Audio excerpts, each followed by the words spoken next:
Como veníamos hablando previamente, estamos en comunicación y le damos la bienvenida a Aldo Dusdevich. Aldo es un militante de larga trayectoria en la militancia, siempre comprometido con las causas del pueblo.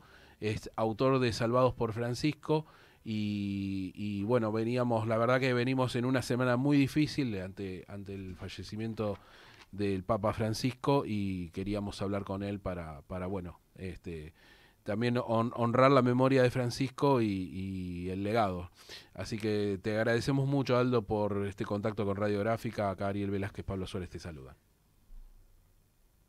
De hablar con ustedes y bueno, como vos decías, ha sido una semana muy conmocionante y muy intensa, sobre todo de reflexión y de volver sobre la figura del Papa Francisco, que por ahí, digamos, eh, no le prestamos los argentinos no le prestamos toda la atención debida, toda la atención mientras estuvo en vida y bueno, y hoy aparece, digamos, la necesidad de recuperar su figura, de analizar su obra, etcétera, etcétera, ¿no? Recién veníamos hablando acá en la mesa respecto a esto, ¿no?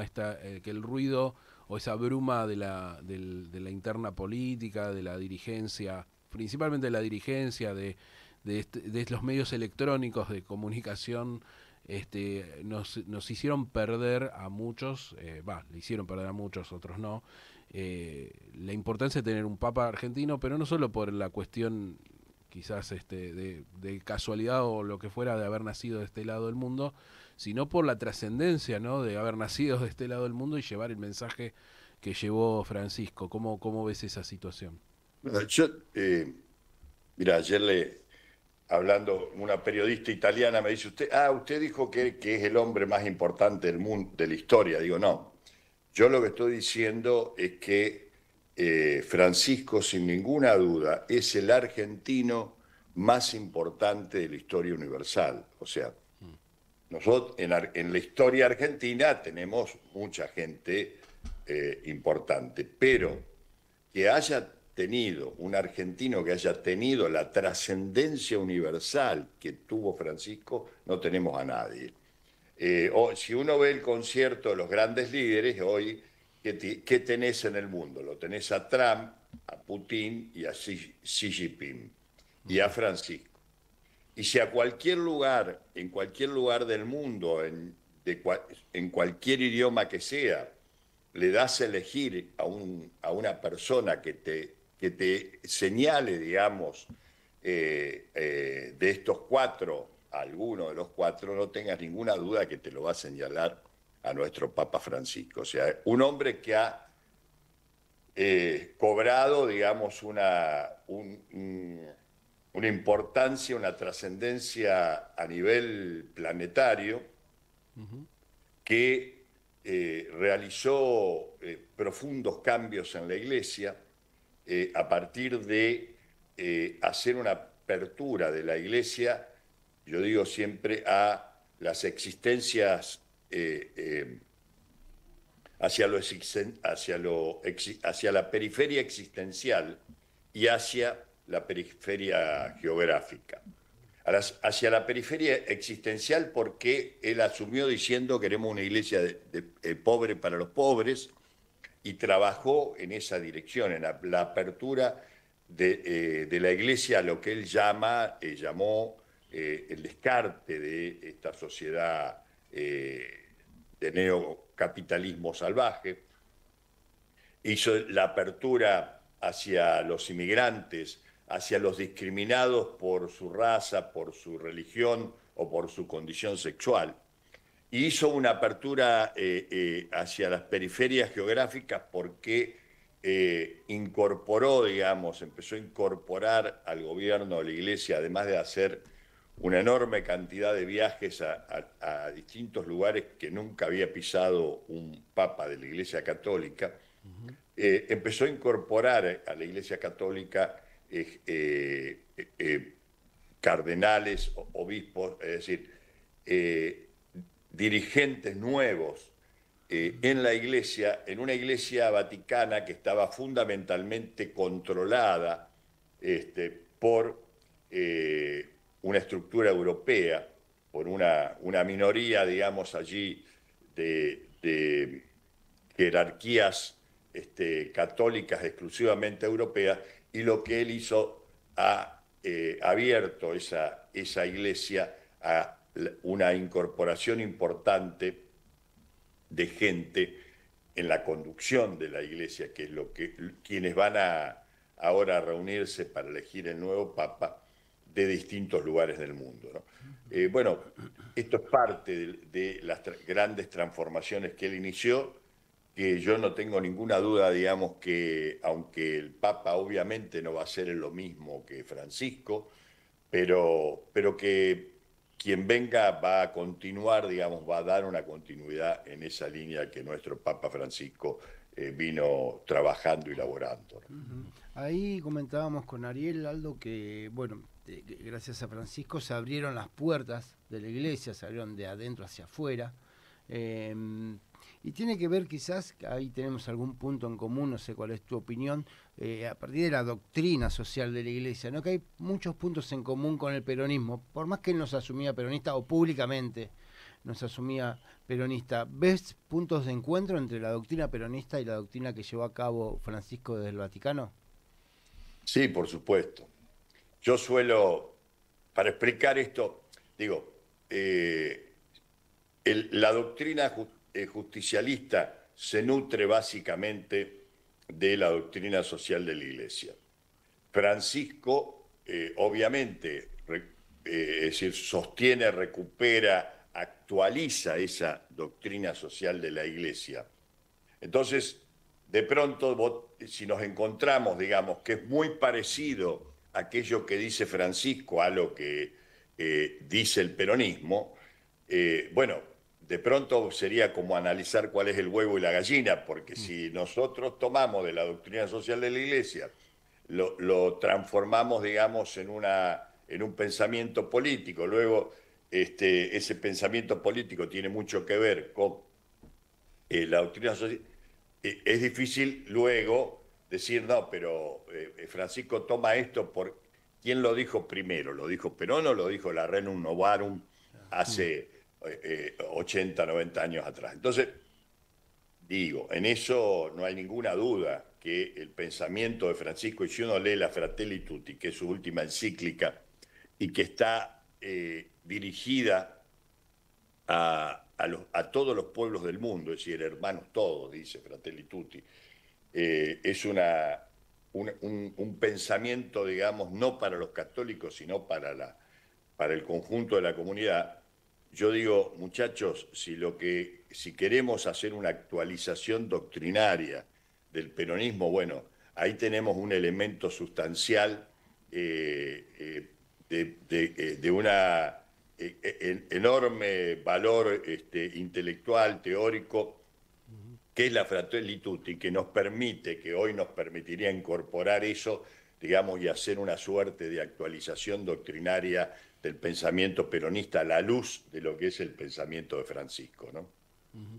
Estamos hablando con Aldo Duzdevich, que además es autor de un libro, Salvados por Francisco, que remite al accionar del Papa, cuando era solamente un pastor, un sacerdote, también en tiempos de la dictadura, y eso generó, bueno, como una suerte de una campana que no se había escuchado, ¿no? El accionar que había tenido en ese entonces Jorge Bergoglio como cura dentro en la etapa de la última dictadura cívico-militar. Por supuesto recomendamos la lectura del libro y sería es raro estar charlando cuando tenemos además muy poco tiempo sobre el libro en sí. Pero qué reflexión te merece lo que sucedió, digamos, con una controversia que de alguna manera dejó trascenderse en algún momento sobre el accionar de Bergoglio en ese entonces con la dictadura y cómo siguió, digamos, cómo eso influyó también en su retraso de alguna manera a que llegue al papado. No hay ninguna controversia. Ahí hay un señor que se llama Horacio Berbisky, que es el autor de una campaña de difamación mentirosa, horrible, que lamentablemente nadie se ocupó en Argentina de desmentirla, porque tampoco era tan difícil, lo mío tampoco fue tan difícil.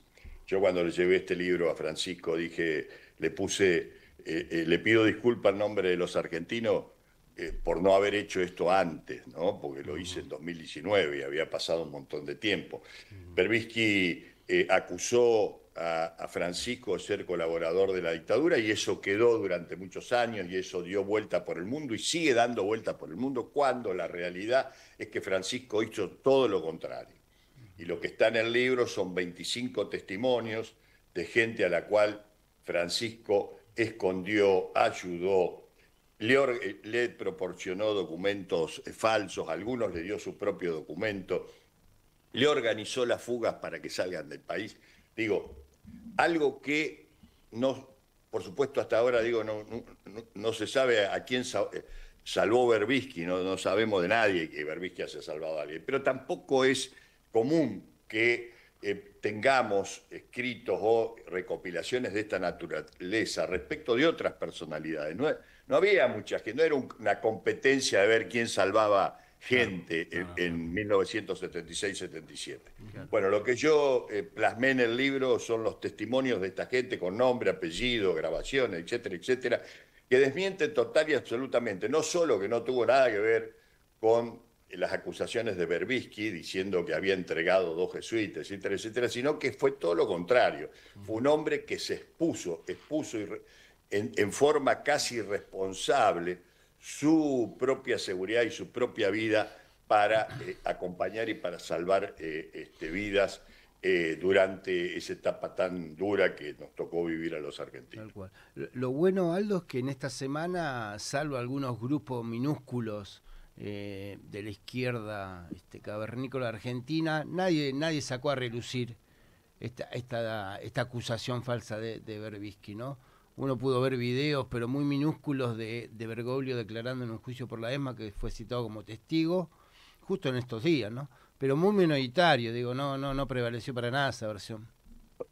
Claro, no, obviamente, digamos, pero si ustedes van a la página de este buen amigo que ha sido durante años un factotum, digamos, se convirtió en una suerte de fiscal de la patria, me refiero al periodista Berbisky, van a encontrar que sigue estando uno de los librejos, de los panfletos que él escribe, que dice las sombras más oscuras, ¿no?, de Bergoglio, una cosa así, ¿no?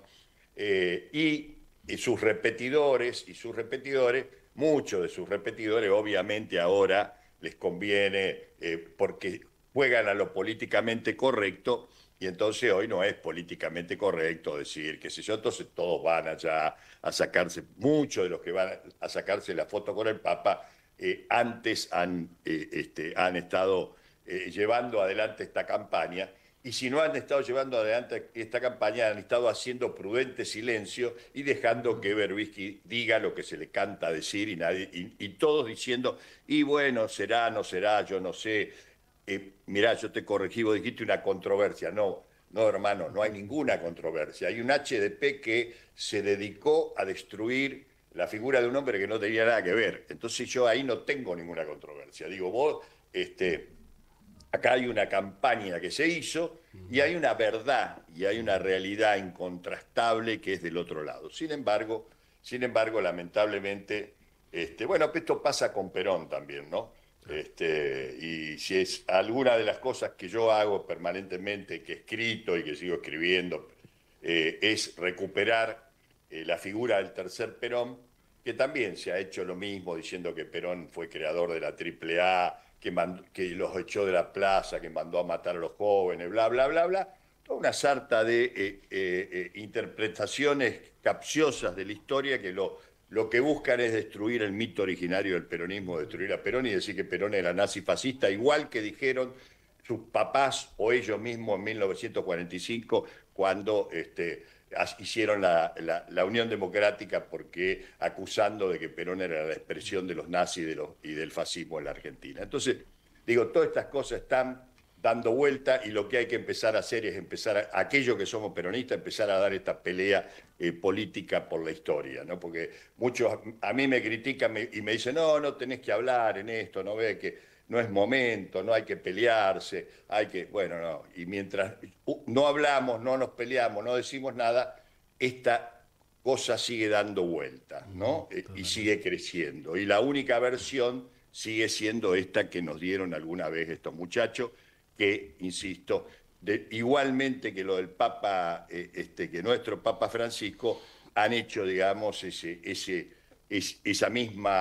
mismo criterio, concepto de difamación y mala interpretación de la historia respecto del general Perón. Está buenísimo que lo digas, Aldo, porque siempre es necesario esto y puede haber muchos intérpretes, ¿no? Pero la única verdad es la realidad, decimos los peronistas. Así que te agradecemos desde ya este contacto. De paso, aconsejamos la lectura de Salvados por Francisco y aconsejo seguirlo a Aldo, que es un gran difusor y un gran peleador de las causas. Te vemos mucho, yo te veo mucho en brindis con los compañeros rosarinos y la verdad que dejas mucho para poder analizar y justamente pensar, ¿no? Que me parece que esta época es un bien escaso, lamentablemente. Te agradecemos mucho, Aldo, por el contacto con Radiográfica y te mandamos un fuerte abrazo. Gracias a ustedes, muy buenos días. Muy buenos días.